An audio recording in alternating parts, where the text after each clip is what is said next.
কুলি পাওয়ার হাউসে।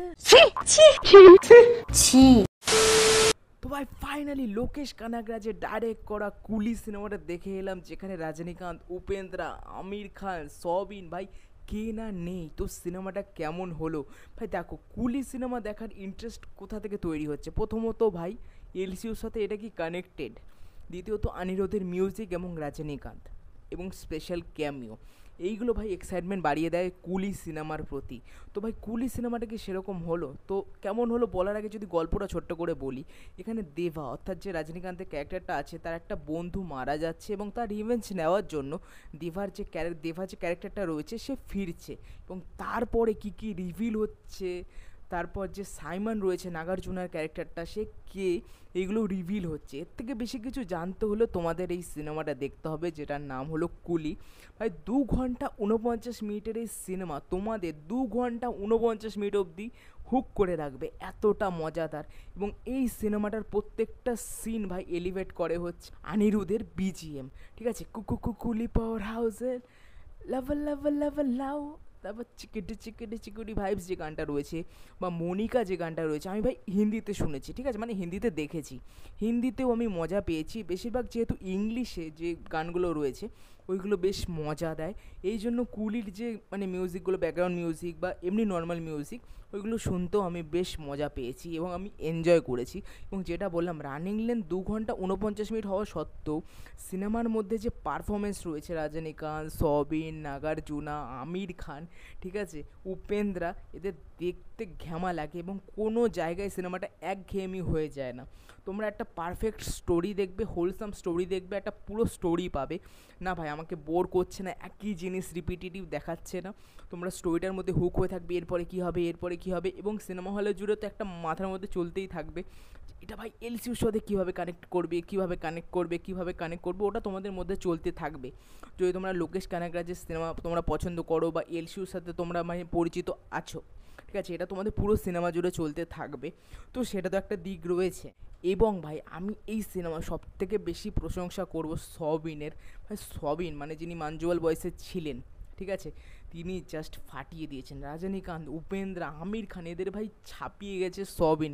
তার পারফরমেন্সটা তুমি শুধু দেখবে ভাই, ঘ্যামাস, তার হাসি, তার যে অ্যাকশন, ভাই তার যে ছলচাতুরি করছে, ঘ্যামা ঘ্যামা, ঠিক আছে। এরপর আসে রজনীকান্ত, একটা 74 বছর বয়সের বুড়ো, ঠিক আছে, যাকে বুড়োই বলা যায়, আমরা তো বুড়োই বলি, ঠিক আছে, বেশিরভাগ এরকম বয়সের মানুষদের। সে ভাই সুপারস্টার, এবং কেন তাকে সুপারস্টার সবাই মানে এটা ভাই তোমরা দেখলে বুঝতে পারবে, ঠিক আছে। মানে কি সোয়াগ, কি অ্যাটিটিউড, মানে সে যখন আসছে এবং যে অনিরুদ্ধের বিজিএমটা বাজছে ভাই, আলাদাই গুজবাম্পস দিচ্ছে। এবং যে হিন্দিতে ডায়লগগুলো লেখা রয়েছে ওইগুলো খুব মজাদার, খুব ভালো লাগে। এবং শ্রুতি হাসান, এই সিনেমাটা আমার ওকে ওকে লেগেছে, খুব ভালো লাগেনি, তার ডায়লগ ডেলিভারিটা আমার ঠিকঠাক লাগছিল না, মানে একটু অদ্ভুত টাইপের, তাও আমি বলবো ঠিকঠাক রয়েছে, দেখতে অসুবিধা হয় না, ঠিক আছে। এবং রজনীকান্ত এই সিনেমায় জাস্ট ফাটিয়ে দিয়েছে, তার মানে সোয়াগ, যে অ্যাটিটিউড খুব ভালো লাগে, ঠিক আছে। মানে মানে তোমরা বুঝতে পারবে না ভাই, 74 বছর বয়সের একটা মানুষ ভাই পারফরমেন্স দিচ্ছে, ঠিক আছে, ভাই ঘ্যামা লেগেছে, ঠিক আছে। মানে কুলি জাস্ট ফাটিয়ে দিয়েছে। এবং যখন মনিকা গানটা আসে, মনিকা মাই ডিয়ার মনিকা, সবই নাচছে, এবং তোমার যে হোয়াইট তোমার কোট পরে যে একটা সাইমনের এন্ট্রি ছিল, ওই এন্ট্রিটাও সুপার, তাকে ঘ্যামা লেগেছে, ঠিক আছে। এবং এর পেছনে কী রয়েছে, বা দেবা কে, কেন সে কুলি, বা কুলি সে কী গল্পটা রয়েছে, এর থেকে বেশি কিছু জানতে হলে কিন্তু তোমাদের সিনেমা হলে গিয়ে চেক করতে হবে, ঠিক আছে। এবং এটা এলসিউর সাথে কানেক্টেড নাকি এটা জানার জন্য তোমাদের সিনেমা হলে গিয়ে চেক করতে হবে।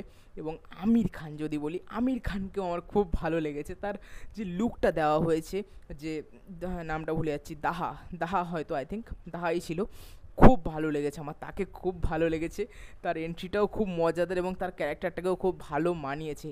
এবং আমার সব থেকে ক্যামিওগুলোর মধ্যে যার ক্যামিও বেস্ট লেগেছে সে হলো উপেন্দ্রা। সে যখন ক্যামিওর মানে তার যখন ক্যামিওটা আসে ভাই, যখন এন্ট্রিটা হয় ভাই ছিটকে যাবে, তার এন্ট্রিতে ভাই কী চেল্লাচ্ছে লোক, মানে তার এন্ট্রিটা জাস্ট সুপার সুপার ভাই। নাগার্জুনার থেকেও ভাই উপেন্দ্রার এন্ট্রিতে বেশি লোক চিল্লেছে, ঠিক আছে। নাগার্জুনা তো ভাই সুপার, তাকে ভালো লাগছে, কিন্তু উপেন্দ্রার যখন চোখগুলো এরকম দেখাচ্ছে, নড়ছে চোখের এইগুলো, এবং যখন ফাইট করছে উপেন্দ্রার জন্য লোকে চিল্লেছে এবং তাকে ঘ্যামা লেগেছে। আর যে একটা ম্যানশন ক্রিয়েট করা হয়েছে, দেভার ম্যানশন, যেখানে চিকুটি ভাইবস গানটা হয়েছিল, সেই ম্যানশনের জায়গায় যে ফাইট সিকোয়েন্সটা ক্রিয়েট করা হয়েছে কত মজাদার, এবং যে অ্যাকশন সিকোয়েন্সগুলো রয়েছে এতটা ইউনিক ওয়েতে তৈরি করেছে না, তোমাদের দেখতে ভালো লাগবে। প্রত্যেকটা অ্যাকশন সিকোয়েন্স প্রত্যেকটার থেকে আলাদা বা চেজ রয়েছে, ওইগুলো বেশ মজাদার, এবং যে টুইস্টগুলো আনা হয়েছে বেশ মজা, তোমরা ধরতে পারবে না, ওটা তোমাদের মজা লাগবে। তো ওভারঅল মিলিয়ে কুলি সিনেমাটা আমাকে খুব এন্টারটেন করেছে। আমি যদি রেটিংতে আমি 10-এ মিনিমাম 7.5 দিয়ে দেবো, কারণ স্টোরি, এর বিজিএম, ঠিক আছে, অনিরুদ্ধের মিউজিক সুপার, এবং পারফরমেন্স খুব ভালো। এবং সবথেকে ভালো পারফরমেন্স এখানে হলো সবিনের। রজনীকান্ত নিজেও ভাই যে প্রেস কনফারেন্সটা হয়েছে সেখানে নিজে বলেছিলেন খুব ভালো লেগেছে কুলি সিনেমাটা, আমি যেমন এক্সপেকটেশন রেখেছিলাম তেমনই দাঁড়িয়েছে। এবং যে মিউজিকটা কুলি পাওয়ার হাউসে লাভ লাভ লাভ লাভ, ঘ্যামা লেগেছে। কুলি অবশ্যই চেক করো, মাস্ট ওয়াচ সিনেমা, তোমাদের মানে এরকম এক্সপিরিয়েন্স মিস করো না, ঠিক আছে, দারুণ লাগবে, দারুণ। কুলি অবশ্যই চেক করো, মাস্ট ওয়াচ। এবং যারা দেখে ফেলেছো তোমাদের কেমন লেগেছে আমাকে নিশ্চয়ই কমেন্ট করে জানিও।